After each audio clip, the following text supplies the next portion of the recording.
All right, Shalom. Shalom. It's the brother Kalaya. Brother Deshaya. Coming at you with a quick lesson. Prior to getting started, we like to give all glory, honors, and prayers unto Yahweh, Bahashem, Yahushua, Bahashem, Rakakwadash. Double honors to the apostles and elders of Great Millstone. Peace and salutations to the hopeful elect. Shalom. All right, and pretty much we're gonna get into it, man. I had a particular lesson lined up going into the term behind enemy lines. All right, just a brief synopsis of what behind enemy lines is referring to. All right, that's actually, us right now, man. All right, we're in the territory of the enemy, which is Esau, Edom. All right, we're living in this devil's kingdom. Okay, so everything that we do is contrary to what they believe in, and everything we believe in is contrary to us. They believe in is contrary to us. Salakia.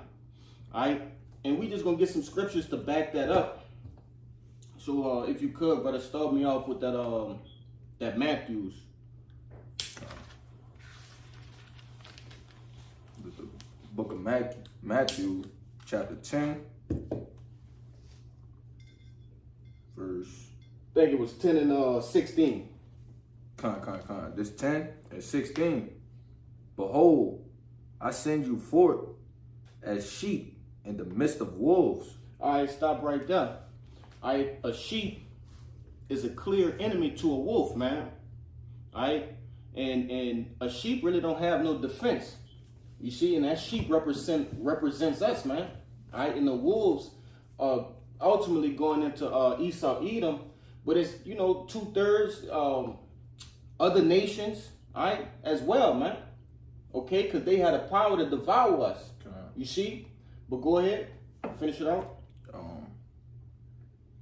Be ye therefore wise as serpents, and harmless as doves. That's right. All right. Be circumspect. Don't be ignorant, all right, to the things that are going on around you, man. Be wise. Ultimately, using these scriptures as a spearhead to guide us. You see, using this wisdom, knowledge, and understanding to guide us through this wicked kingdom. Okay, but it says to be what? To be harmless as doves. All right, because we understand through the scriptures that vengeance is of the Lord, man. All right, it's not up to us. All right, in a dove is a very calm, tranquil bird, man. When you look at the dove, you think of it's delicate. All right, and I'll show you when we leave out. I actually have a dove in the tree right next to the house, bro. Literally right there. And according to the book of, I believe it's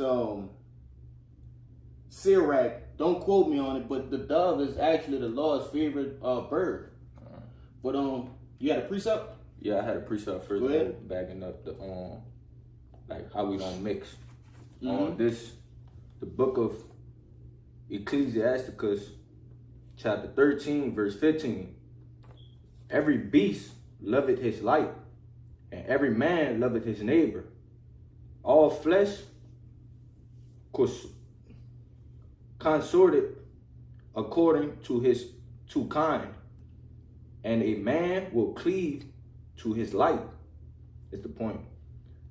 Verse 17. What fellowship had the wolf with the lamb? So the sinner with the godly. Ultimately going into that variance, man.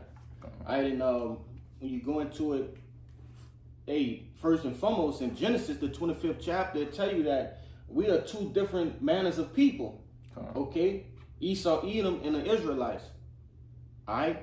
Also in the book of Luke, it tell you that there's a gulf fix. Alright, we'll never, mix. Alright, so that lamb and that wolf will never, mix. They'll never cling to one another. Alright, and we can liken that unto us in this present kingdom. But I think that was it right there. Grab the book of Micah for me. Micah 2 and 10.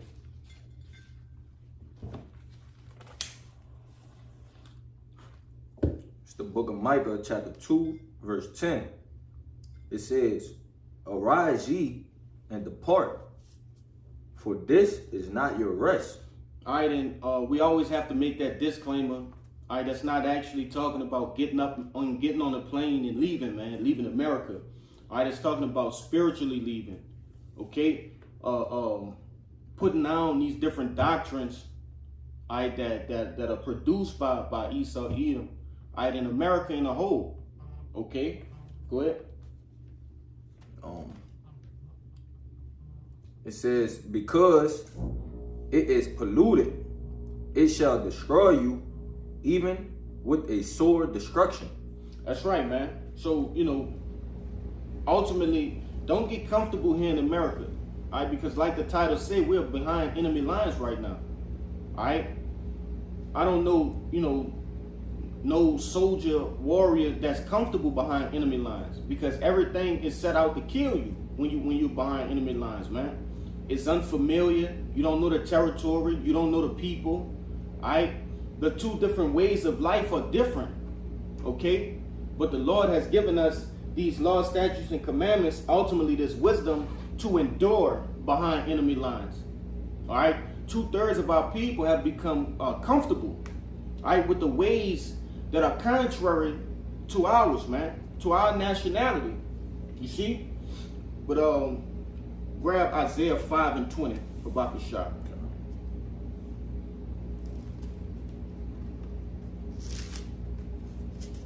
And it shows, man, I sat there and I was watching, this was my first time actually sitting down and watching that 20 verses 1,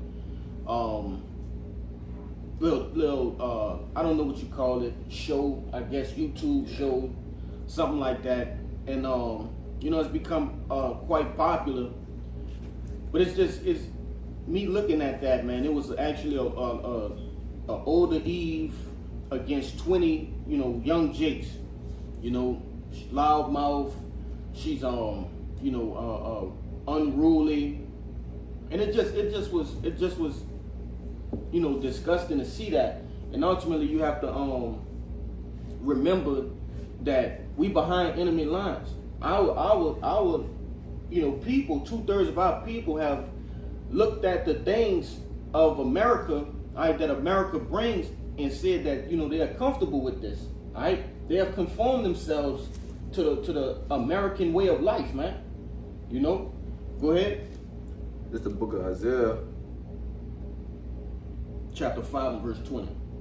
Chapter 5 and 20, and it says, "Woe unto them that call evil good and good evil, that put darkness for light and light for darkness." All right, and I brought this out because, like I said, man, 2/3 of our people have conformed to the ways of America, not knowing that the ways of America is darkness, man.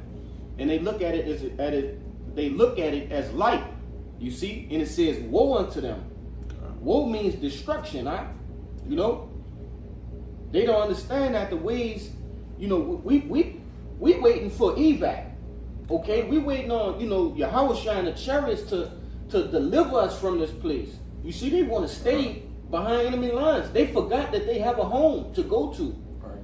And you have certain actual accounts that have happened with soldiers and things of that nature who have got accustomed, to living that way, man. Living at war. I believe they call it bloodthirsty or whatever. They like to be in that atmosphere, and they forget the mission is to, they forget the goal is to complete the mission and go home. You see? And this is how we're going home, man. It's like we're putting up a spiritual beacon, you see, for the Lord to rescue us by doing these works. Reading these scriptures, okay? Killing that old man daily. You see, that's a spiritual beacon to let the Lord know, hey, we over here. You see, we in no man's land right now. Yeah. But that was it in that. You got a little more. Go ahead. And it says that put bitter for sweet and sweet for bitter. That's right, man. They didn't forgot how it feel to eat a steak at home. That spiritually, our people are eating, army food, MREs, you know, and loving that shit, man. And Lord willing, you know, you brothers and sisters are getting the references that I'm speaking about, man. MREs are those meals that are prepared in a bag. And it's just to, you know, to sustain you basically. And I'm using that as a reference. These scriptures are the stakes, man. You know, the good things, man. Those MREs are the things that these people are consuming here in America, man, in Babylon the Great. Okay? They're forgetting that they have a home to go to. Alright? Go ahead. I think that was it. Yeah, that was it. Grab for me, and this will be the last precept unless you have something. No. You got something? Get Psalms 23 and 4, Rebecca Shop.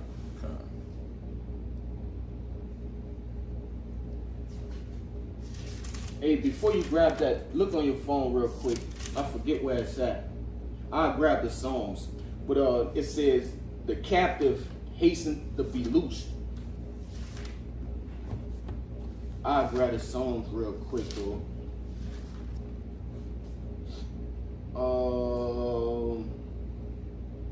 Yeah, this is the book of Psalms, chapter 23 and verse 4, and it reads, Yea, though I walk through the valley of the shadow of death, I will fear no evil, for thou art with me, thy rod and thy staff, they comfort me. All right, so ultimately, man, we are in that valley of the shadow of death right now. Okay? We are in that wicked place. But what David said, this is a psalm of David, and he's saying that pretty much, you know, there's no fear that lies within him. All right, due to the fact that he's comforted by these scriptures, man, that the Lord is with him. All right? These works that we do, all right, scriptures tell you that we had, you know, those angels that encamped around us, man, while we are behind enemy lines. Okay? And ultimately, we have Yahushua through these scriptures that is guiding us. Okay? Guiding us through these, you know, through enemy lines, man. You know, you found it? No. Let me see your phone real quick.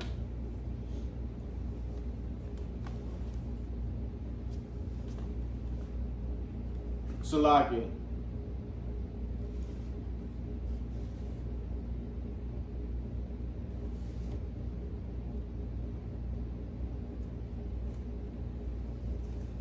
I really, you know, want to grab it. If I can't find it, it's all right. I should have looked for it before we press play, but it's all right.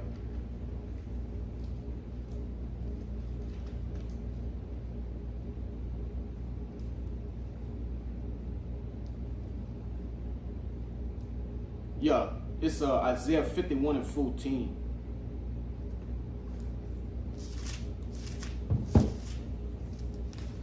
You know, because ultimately that's why we put up these video epistles. All right, that's why we make our bodies a living sacrifice. All right, because we hasten to be loose, man. Go ahead. This is the book of Isaiah, chapter 51, verse 14. The captive exile hasteneth that he may be loosed, and that he should not die in the pit, nor that his bread should fail. Yeah, because we're captives right now, man. All right, we're captives. We're slaves basically. Okay. It's like being caught. I'll say it again. I've been saying it all video. All right, and that's what I'm gonna name this video. Being behind enemy lines. We're captives of we're prisoners of war. You see? And hey, every day we hastening to be loose. All right, we're not comfortable here. Okay? Like I say, it hope it what it said? It says, and that he should not die in the pit. You see? We don't want to die here, man. In this wicked ass place. All right? We don't want our bread to fall. That bread, the things that we work for. Hey, 2/3 of our people, their bread falling, man. All right, they're not able to live comfortably. I was talking to 2 of the other brothers last night, man, before we got on the conference call. You know, hey, man, we just at a point right now in this kingdom that, man, you have to work multiple jobs just to, you know, stay afloat. And I'm not even talking about being comfortable, all right? You have to have some sort of second income here, man. You know, and it's about the increase. All right, the Elder Yakinan put in the group chat last night. Not last night, night before last. You know that economists predict that inflation, hyperinflation, is going to increase by 50% per month in 2025, man. Per month. All right, it's going to increase 50% per month. You see, so ultimately, man, it's like, you know, our evac, our deliverance is coming, man. You know, we put up those smoke flares. All right, we holding down the fort and we waiting on Yahweh Shah to, you know, deliver us from this wicked ass place. You know, but I just had one more, and I'll read it real quick.